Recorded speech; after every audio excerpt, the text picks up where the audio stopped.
It's not going to come without testing, without proving that you have the character, the integrity, the fortitude to handle it.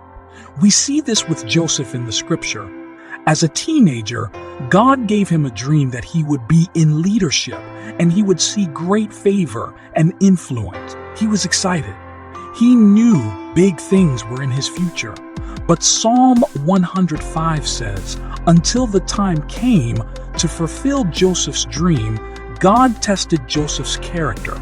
It's significant that God gave him a dream.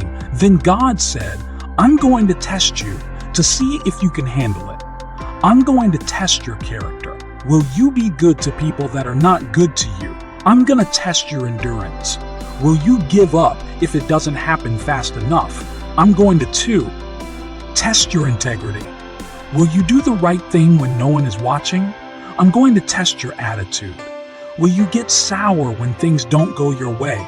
We love when God gives us a dream. We know something big is in our future. But we have to realize along with the dream come tests.